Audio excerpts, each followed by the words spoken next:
नमस्कार दोस्तों। आज हम देखेंगे कि एसएमपीएस में हमको स्टार्टअप रजिस्टर क्या होता है और उसकी वैल्यू कैसे कैलकुलेट करते हैं, जिससे कि स्विचिंग स्टार्ट होता है ना PWM-IC से। तो स्विचिंग स्टार्ट होता है, उसका स्टार्टअप रजिस्टर का कैलकुलेट, उसका वैल्यू कैसे कैलकुलेट करते हैं। तो उसको हम देखते हैं। जैसे कि इसमें मैंने एक डायग्राम बनाया हुआ है, उसमें देखते हैं। ये इसमें सप्लाई आ रहा है सर, ACN आ रहा है, इसमें सप्लाई आ रहा है अल्टरनेटिव करंट। यहाँ पे फ्यूज़ लगा हुआ है और ये लगा हुआ है NTC, नेगेटिव टेम्परेचर कोफिशिएंट। उसके बारे में मैं भी बताता हूँ। ये NTC मतलब इसका क्या। उसके बाद ये डायोड लगाया हुआ है। जैसे हमारे घर में जैसे सप्लाई आता है, जैसे मान लीजिए कभी 200 वोल्ट आता है। गर्मियों के मौसम में जैसे लोड ज़्यादा हो जाता है तो 200 वोल्ट आता है। और कभी मतलब एवरेज मान लीजिए कभी 250 आ जाता है। ये आता है कभी 200 आ जाता है, कभी 250 आ जाता है। तो इसका एवरेज वोल्टेज निकालते हैं पहले। पहले जैसे ये 200 और 250, ये हो गया 450/2, ये हो गया 225 वोल्ट। ये हो गया RMS वोल्टेज बोलते हैं इसको, एवरेज वोल्टेज ये हो गया। उसके बाद इसमें लगाते हैं हम लोग एक कैपेसिटर। ये कैपेसिटर देखिए सेम इसमें मैं आपको प्रैक्टिकल भी दिखा रहा हूँ। ये वाला कैपेसिटर लगाया हुआ है।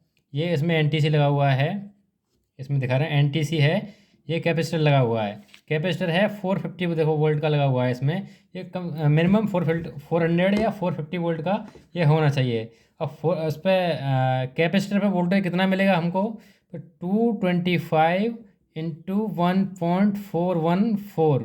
अगर कैपेसिटर पे हमको DC वोल्टेज देखना है तो उसको AC में 1.414 का मल्टीप्लाई करके उतना हमको मिलेगा उसमें DC वोल्टेज। तो 225 में 1.414 अगर मल्टीप्लाई कर दिया तो उसमें मिलेगा 318 वोल्टेज DC मिलेगा। ये कैपेसिटर पे, इस कैपेसिटर पे 318 वोल्टेज मिलेगा हमको। उसके बाद इसको बोलते हैं पीक वोल्टेज, बोलते हैं पीक मतलब मैक्सिमम वोल्टेज, पीक वोल्टेज ये होगा कैपेसिटर पे। यहाँ पे हमको मिलेगा पीक वोल्टेज। उसके बाद हम ये PWM-IC है, इसको स्टार्ट करने के लिए है एक स्टार्टअप रजिस्टर लगाते हैं। वो क्यों लगाते हैं मैं अभी आपको बताता हूँ। जैसे कि ये कैपेसिटर है, एक कैपेसिटर को चार्ज हुआ, उससे पहले मैं आपको NTC के बारे में बताता हूँ। NTC क्यों लगाते हैं कि जैसे ही हमने सप्लाई ऑन किया सेम टाइम ये कैपेसिटर चार्ज होने के लिए ज़्यादा करंट खींचेगा, तो इसके लिए NTC लगा दिया जाता है। अगर NTC नहीं लगाया तो ज़्यादा सेम टाइम ज़्यादा करंट खींचेगा तो ये फ्यूज़ हमारा बर्न हो जाएगा, इसलिए NTC लगा देते हैं, नेगेटिव टेम्परेचर कोफिशिएंट। NTC क्या करता है, पहले जब तक ये ठंडा रहेगा तो इसका रेजिस्टेंस ज़्यादा होता है, और जैसे ही हीट होगा इसका रेजिस्टेंस कम होता जाता है। तो जैसे ही शुरू में जब सप्लाई ऑन करेंगे तब तो ये ठंडा रहेगा, मतलब रेजिस्टेंस ज़्यादा रहेगा, तो धीमे मतलब स्लोली स्लोली करंट जाएगा और इस कैपेसिटर को चार्ज करेगा। ये हो गया इस कैपेसिटर चार्ज कैसे होता है वैसे। अब ये होता है स्टार्टअप रजिस्टर, ये होता है स्टार्टअप रजिस्टर। ये होता है स्टार्टअप रजिस्टर। स्टार्टअप रजिस्टर क्या होता है, इसका वैल्यू कैसे कैलकुलेट करना है, कितने ओम का होना चाहिए, ये अभी मैं आपको बताता हूँ। उसके बाद हम जैसे ये कैपेसिटर चार्ज हो गया, उसके बाद यहाँ पे सप्लाई आया। यहाँ पे सप्लाई आने के बाद इधर से स्टार्टअप कैप रजिस्टर से लेके इसमें BCC पिन में जाएगा। ये है PWM-IC है इसका। जैसे इसमें मैं आपको इधर बताता हूँ,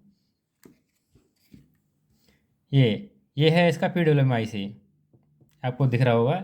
हाँ, अब यहाँ पे सप्लाई कहाँ से जा रहा है, ये स्टार्टअप रजिस्टर है। देखिए ये कहाँ से गया है, ये लगा हुआ कैपेसिटर, कैपेसिटर रजिस्टर में लगा हुआ है।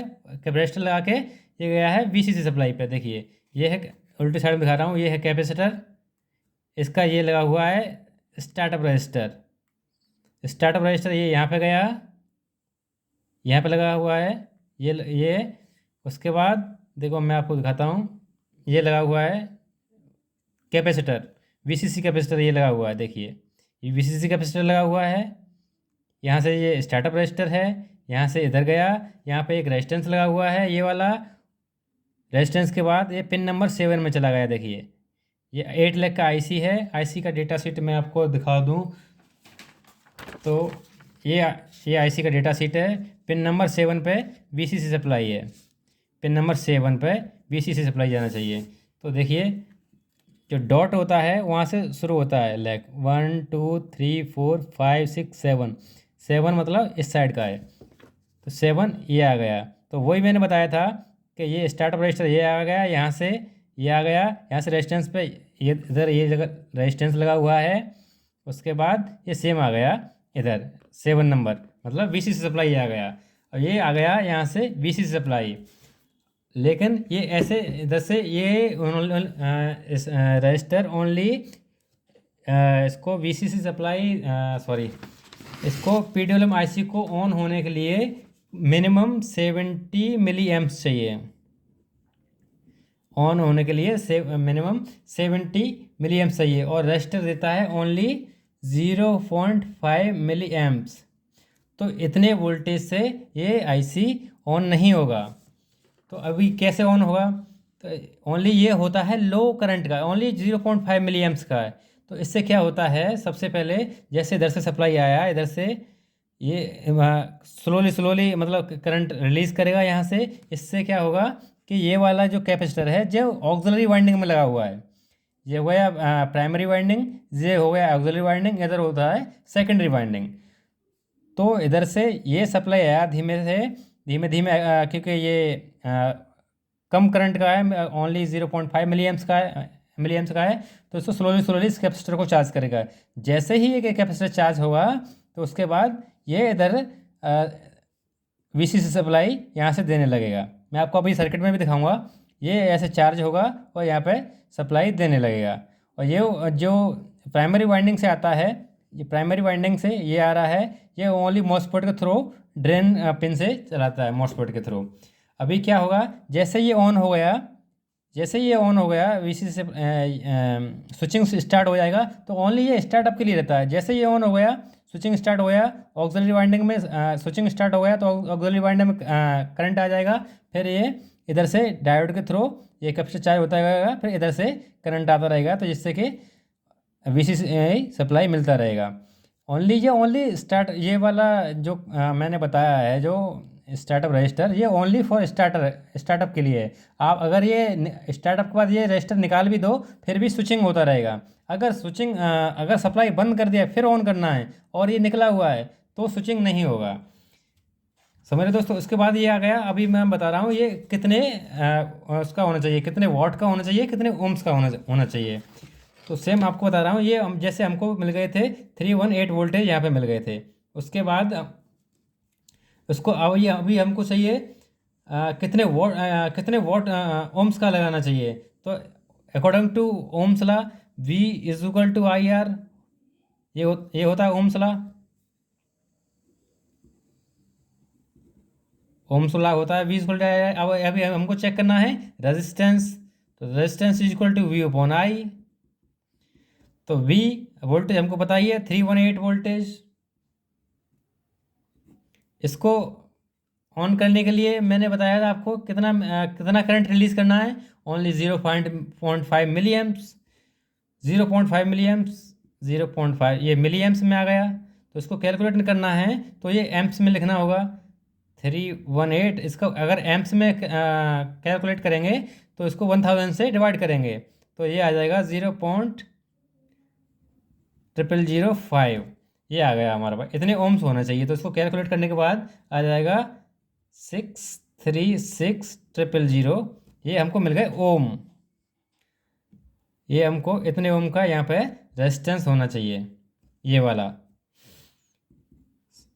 इसको हम किलो ओम में करेंगे तो ये 30 हट जाएगा, तो 636 किलो ओम का रजिस्टर हमको लगाना है यहाँ पे।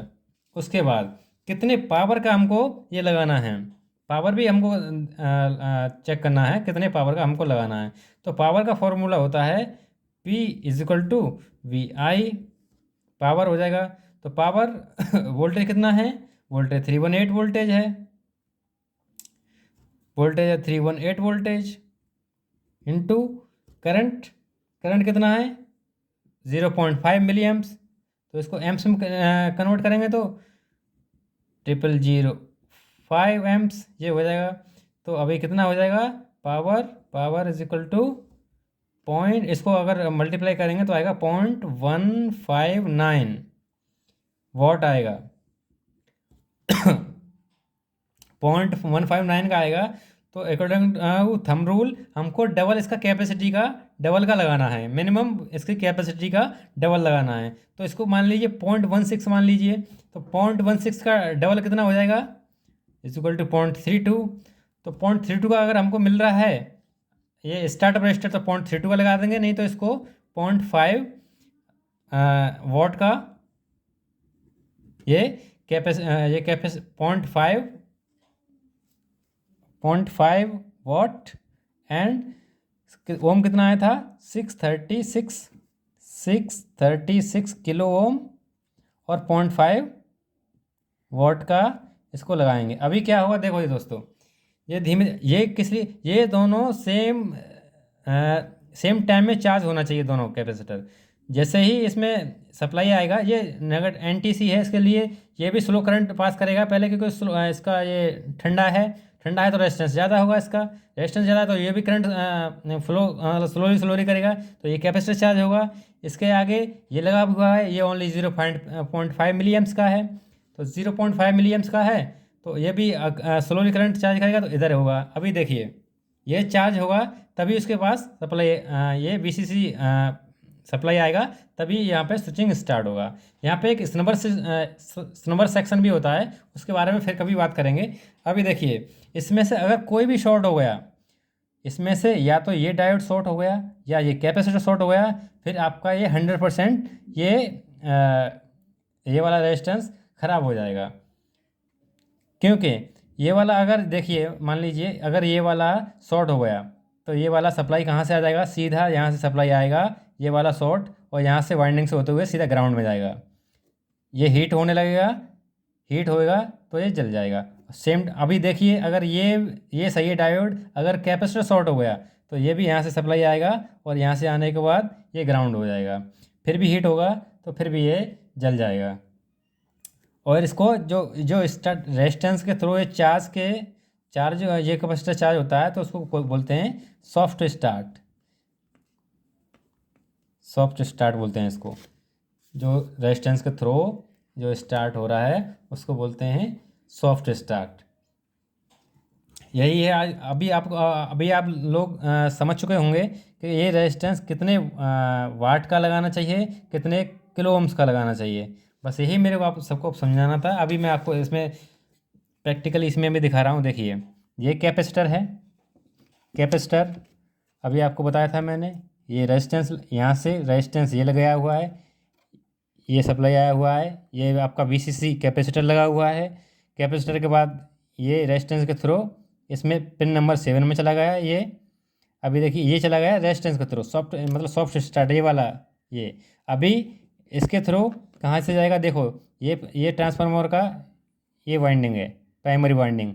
ये ऑक्सिलरी वाइंडिंग है, ये ऑक्सिलरी वाइंडिंग है। देखो ये डायोड लगा हुआ है, तो ये डायोड ये लगा हुआ है, दो डायोड लगे हुए हैं। देखो ये इधर दिखाता हूँ, ये 2 डायोड लगे हुए हैं सर, ये 2 डायोड लगे हुए हैं। डायोड के बाद ये सेम आ गया, सेम एक रेजिस्टेंस लगा हुआ है इधर इस साइड में, सेम पिन नंबर 7 में चला गया। तो इस तरह से इसमें स्विचिंग स्टार्ट होता है। इसको मैं कल आपको दिखाता हूँ। ये जो स्टार्टअप रजिस्टर है, ओनली स्टार्ट करने के लिए इसको लगाऊंगा, फिर इसको सेम टाइम निकाल दूंगा, तब भी स्विचिंग स्टार्ट रहेगा। मैं आपका आगे चल के ये वाला वीडियो कल बनाता हूँ मैं आपके लिए। धन्यवाद दोस्तों। वीडियो अच्छी लगी हो तो लाइक करना और सब्सक्राइब करना। Thank you so much.